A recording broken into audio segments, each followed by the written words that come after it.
नमस्कार, मैं हूं शिवानी और आप देख रहे हैं बीजापुर। आज हमारी सरकार ने बजट पेश किया है और आपको बता दूं ये हमारे मुख्यमंत्री सिद्धरामैया जी का 16वां बजट है और ये बजट सभी कम्युनिटी के लिए खुशी का बजट है। और आपको बता दूं कि सामाजिक इंसाफ के साथ पेश किया गया ये बजट है और ये बजट टोटल 4,09,49 करोड़ का बजट है। अब तक का सबसे बड़ा बजट आप इसे कह सकते हैं। और इस बजट में माइनॉरिटी के लिए 4,700 करोड़ रुपए का ऐलान किया गया है। और मैं आपकी जानकारी के लिए बता दूं, इस बजट में खास करके जो ईसाई धर्म हैं उनके लिए 250 करोड़ का ऐलान किया गया है और हमारे जैन और बुद्ध सिख समाज के लिए 100 करोड़ का ऐलान किया गया है। और इसी तरह जो विदेश में पढ़ाई के लिए जो स्टूडेंट जाते हैं माइनॉरिटी के, खासकर बच्चे, जो 20 लाख का उन्हें लोन दिया जाता था एजुकेशन का, उसे बढ़ाकर 30 लाख कर दिया गया है। ये स्टूडेंट्स के लिए भी बहुत खुशी की बात है। और मस्जिदों के मौज़म और इमामों के लिए जो मौज़म को पहले 3,000 रुपए दिए जाते थे उसे बढ़ाकर 5,000 किए गए हैं। और इमाम साहब को जो 4,000 की रकम दी जाती थी उसे बढ़ाकर 6,000 रुपए किए गए हैं। और उसी तरह अगर हम बात करेंगे तो उर्दू स्कूल, जो सरकारी उर्दू स्कूलें हैं उसे अब मौलाना आज़ाद पब्लिक स्कूल में अपग्रेड किया जाएगा और उसके लिए 100 करोड़ का ऐलान किया गया है। और उसी के साथ कब्रिस्तान के डेवलपमेंट के लिए, जो मुस्लिम माइनॉरिटी कब्रिस्तान है उन कब्रिस्तान के डेवलपमेंट के लिए 150 करोड़ का ऐलान किया गया है। और 16 महिला गर्ल कॉलेज वो भी वक्फ ज़मीन पर तामीर किए जाएंगे, इसका भी एक बड़ा ऐलान किया गया है। और माइनॉरिटियों के बेटी यानी कि मुस्लिम बेटियों के लिए यूँ समझिए कि फिर से शादी भाग्य जो पहले सरकार ने शुरू किया था, अब इस बार बेटियों की शादी के लिए 50,000 रुपये दिए जाएंगे। इस तरह बहुत से ऐलान माइनॉरिटी के हद तक किए गए हैं और अन्य धर्मों को भी इसमें खुश किया गया है। मगर उसके बावजूद बीजेपी सरकार के नेता जैसे कि आर अशोक साहब का कहना है कि ये हलाल बजट है और हमारे नगर शासक बच्चन गौड़ा पाटिल जी का कहना है कि ये पाकिस्तानी बजट लगता है। इन्होंने एक क्वेश्चन मार्क दिया है और ये भी कहा है कि ज़मीर अहमद खान मुस्लिम बजट है। कहने का मतलब यही है कि इस बजट को भी ये नफरती नेता धर्मों की सियासत के तौर पर पेश कर रहे हैं, जबकि कहा जा रहा है कि ये माइनॉरिटी ही बजट है, मुसलमानों का बजट है, पाकिस्तानी बजट है, हलाल बजट है। इस तरह के बेबुनियाद इल्ज़ामात लगाए जा रहे हैं कि जबकि सिद्धरामैया ने इस बजट में सभी धर्मों को देखते हुए बहुत ही अच्छा बजट पेश किया है। अगर आपकी जानकारी के लिए बता दूं तो ये जो कह रहे हैं कि ये मुस्लिम बजट है, तो मैं आपको बता दूं कर्नाटक राज्य में 14% माइनॉरिटी लोग हैं, यानी कि 14% माइनॉरिटी पॉपुलेशन है। अगर 14% माइनॉरिटी पॉपुलेशन का अगर अंदाजा लगाया जाए तो 60 करोड़ का बजट देना चाहिए। तो मैं आपको बता दूं ये सिर्फ 4,700 करोड़ का माइनॉरिटी को बजट दिया गया है, यानी कि पॉपुलेशन के मुताबिक सिर्फ 10% से भी कम का बजट पेश किया गया है।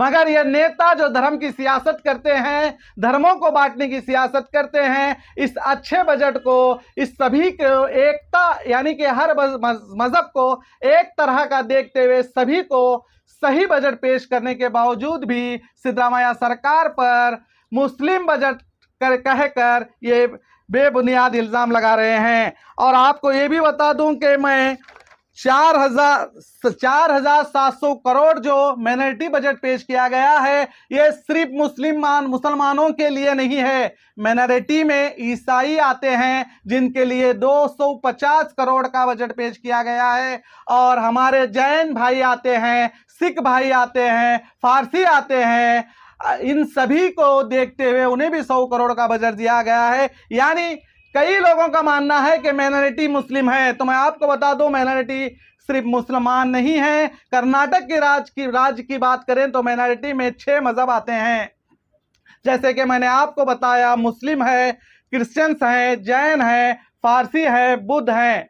तो ये सभी मजहबों को देखते हुए ये बजट पेश किया गया है। एजुकेशन के ताल्लुक में तो मैं बताऊं, जो बीजेपी सरकार अगर पिछली दफा अगर बात करेंगे तो इन्होंने यहां तक के माइनॉरिटी जो कोटा स्कॉलरशिप होती है एजुकेशन की, उसको भी खत्म कर दिया था। और सरकार जैसे ही आई तो एजुकेशन में स्कॉलरशिप को शुरू किया गया। मैं सभी सरकार से, चाहे वो अन्य किसी भी सरकार और किसी भी राज्य में हो, जो सरकार एजुकेशन के ताल्लुक से बात करती है, एजुकेशन के बारे में सोचती है, बच्चों की तरक्की के बारे में सोचती है, दरअसल वही सरकार इस देश की अहम सरकार है। और वही सरकार अभिवृद्धि और देश के सभी अन्य धर्मों को एक तरह समझकर आगे बढ़ाती है। मगर जो सरकार एजुकेशन के ताल्लुक से स्कॉलरशिप को ही खत्म कर दी थी, आज वही सरकार कह रही है कि ये हलाल बजट है, ये जमीर अहमद खान मुस्लिम बजट है, ये पाकिस्तानी बजट है या कर्नाटक का बजट है, कि इल्ज़ाम लगा रही है। तो सोचिए इन लोगों की कैसी बुद्धि हुई होगी। मैं यही कहूँगा, इस बजट में खासकर हेल्थ के ताल्लुक से बहुत अच्छी योजनाओं को लाया गया है, ये स्पोर्ट्स के ताल्लुक से योजना को लाया गया है, टेक्नोलॉजी के ताल्लुक से योजनाओं को लाया गया है, यहाँ तक कि फॉरेस्ट के भी योजना कई हैं, किसानों के ताल्लुक से बहुत से अच्छे योजना दिए गए हैं। मैं इन बीजेपी के धर्म की सियासत करने वालों को यही कहूँगा कि अपना चश्मा, धर्म का चश्मा आंखों से निकाल कर देखिए कि सरकार ने हेल्थ सेक्टर में, एजुकेशन सेक्टर में, हर तरह के सेक्टर में किस तरह की योजना बजट में पेश की है, किस तरह अभिवृद्धि के रास्ते पर हमारी सरकार बढ़ रही है। ये बहुत ही बेहतरीन हमारा सरकार ने अब तक का सबसे बड़ा बजट पेश किया है। और रही सिद्धरामैया की बात, तो ये बजट सिद्धरामैया ही एक ऐसे हैं जो अपने दौर में 16 बजट पेश किए हैं। एक भी बीजेपी का व्यक्ति बताइए जिसने 16 बजट पेश किया होगा और ये कह रहे हैं कि ये हलाल बजट है। शर्म आनी चाहिए इन नेताओं को। और मैं साथ ही साथ यही कहूंगा कि ये कह रहे हैं कि इमामों को, मस्जिदों के इमामों को ये पैसे दिए जा रहे हैं, तो मैं इनको ये बता दूं कि जो हमारे हिंदू धार्मिक स्थान हैं वहां के पुजारियों को भी सालाना 72,000 रुपए की रकम इस बजट में दी जा रही है। तो मैं आपको बता दूं, सालाना 72,000 यानी कि महीने में 6,000 रुपए हमारे धार्मिक यानी मंदिरों के पुजारियों को भी दिए जा रहे हैं। तो फिर इसमें क्यों जात पात का भेदभाव किया जा रहा है? तो सरकार ने हर धर्म में, ये मैं सिर्फ एक आपको आंकड़ा इस तरह का बताया हूं कि इस तरह दिए जा रहे हैं। अगर हम इंजीनियरिंग एंड पॉलिटिकल ग्रेजुएशन के ताल्लुक से बात करेंगे तो सरकार ने 301 करोड़ रुपए देने का ऐलान किया है इमारतों की तरक्की के लिए, उस कॉलेजों की, और नए इंजीनियरिंग और पॉलिटेक्निकल कॉलेज बनाने के लिए 100 करोड़ का ऐलान किया गया है। यहाँ पर किसी भी धर्म के नहीं, यहाँ पर सभी धर्म के लोग शिक्षा हासिल करते हैं।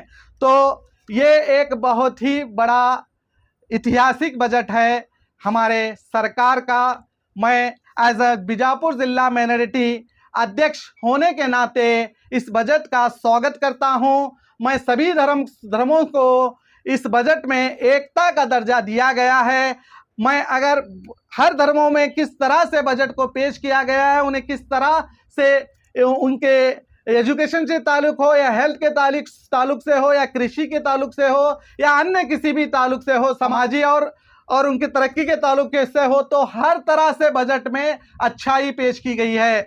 तो ये नफरत के नेता सिर्फ धर्म की सियासत करते हैं। मैं दोबारा इनसे कहूंगा कि धर्म का चश्मा निकालकर इस ऐतिहासिक बजट का स्वागत करें। और उन नेताओं को कहूंगा जो इस बजट को धर्म से बांटने की कोशिश कर रहे हैं, जबकि ये जो बजट है ये सब धर्मों का सम्मान करता है, सब धर्म के लोग इसे स्वागत कर रहे हैं, बल्कि बीजेपी ही एक ऐसी पार्टी है जो इसके विरोध कर रही है। और मैं खास करके बता दूं कि ये पूरे देश के ऐसे पहले मुख्यमंत्री होंगे सिद्धरामैया जी ने जो बिना एक बूंद पानी पिए 3 घंटे तक बजट को पेश किया।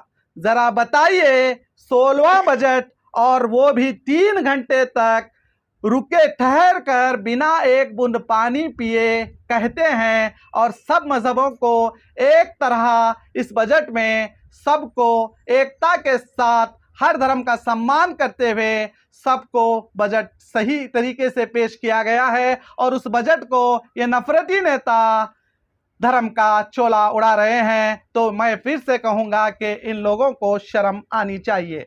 और इस बजट में बीजापुर को भी बम्पर बजट पेश किया गया है। निर्गुंदी में फ्लैट फैक्ट्री स्थापना की बात कही गई है और मुद्देबिहार में कृषि विज्ञान केंद्र बनाने का ऐलान किया गया है और नीरावरी प्रोजेक्ट केंद्र सरकार से उसकी सुविधा लेने की बात कही गई है। तो मैं खास करके हमारे मुख्यमंत्री सिद्धरामैया जी को और हमारे in charge minister MB Patil ji को इसके लिए धन्यवाद पेश करता हूं। आप तो कांग्रेस के मिनोरिटी जिला अध्यक्ष हैं, आप तो कांग्रेस का फेवर लेंगे, लेकिन नगर शासक जो यहाँ के हैं वो विरोध कर रहे हैं कि इसका ये सिर्फ ये कर्नाटक का नहीं पाकिस्तान का बजट है बोलकर ऐसा आरोप कर रहे हैं, तो इस पर आप क्या कहेंगे? जैसे कि देखो, आप सभी को पता है कि हमारे नगर शासक बसवनगौड़ा पाटिल हमेशा धर्म की सियासत करते हैं। वो हर एंगल में कहीं ना कहीं मुस्लिम हिंदू ढूंढते रहते हैं, तो उन्होंने इसमें भी हिंदू मुस्लिम ढूंढने की कोशिश की है, मगर ये दरअसल गलत है। उन्होंने हमेशा धर्म की राजनीति की है। मैं उनसे कहूँगा कि हमारे सरकार ने हेल्थ के सेक्टर में क्या काम किया है और किस तरह की योजना लाई है वो भी देखिए। एजुकेशन के ताल्लुक से कितनी बड़ी योजनाओं को पेश किया, कितनी स्कॉलरशिप को, यहाँ तक कि विदेशों को जो 20 लाख जो पढ़ाई के लिए जाते थे उसमें 10 लाख की बढ़ोतरी की है। यानी कि हर तरह से नौजवानों के लिए वो हमारी सरकार ने उनकी तरक्की के लिए आगे आई है, मगर इन्हें सिर्फ धर्म की सियासत दिखती है। वो हमेशा धर्म की सियासत करते हैं। और इनका आरोप है कि दलित और पिछड़े जो लोग हैं उनके बारे में बजट में कुछ पेश नहीं है। बहुत अच्छा बजट है। आप देखेंगे तो दलितों के लिए भी बहुत अच्छा बजट है, बिछड़ों के लिए बहुत अच्छा बजट है, मगर वो उसे छुपाने की कोशिश कर रहे हैं। वो पूरे बजट को पूरी तरह से पढ़े, वो सिर्फ है ना, ये लोग हिंदू मुस्लिम की सियासत में लगे हुए हैं और सिर्फ ये मुसलमानों को इस बजट में क्या दिया गया है यही बताने की कोशिश कर रहे हैं, बल्कि सभी मजहब को इस बजट में सम्मान दिया गया है। और खास तौर पर उनका जो नगर शासक का एक आरोप है कि इसमें मुस्लिम महिलाओं को जो है इसमें मतलब उन्हें कुछ प्रमोट किया जा रहा है, आने वाले दिनों में इससे खतरा है दूसरी हाँ, ये एक बहुत ही एक एमएलए के मुंह से पहली बात ये शोभा नहीं देता कि वो कह रहे हैं कि शिक्षा देने से वो फसादी हो जाएंगी लड़कियां। तो आप सोचिए, कोई भी शिक्षा पाने से क्या फसादी होता है? मैं खुद बसवनगौड़ा पाटिल से कहूंगा कि आपने भी शिक्षा हासिल की है, आपके परिवार ने भी शिक्षा हासिल की है, क्या आपके बच्चे फसादी हो गई हैं? ये इस तरह के बेहुदा ये बातें करते हैं। मुझे लगता है कि इन्हें एक अच्छे से डॉक्टर को दिखाने की जरूरत है।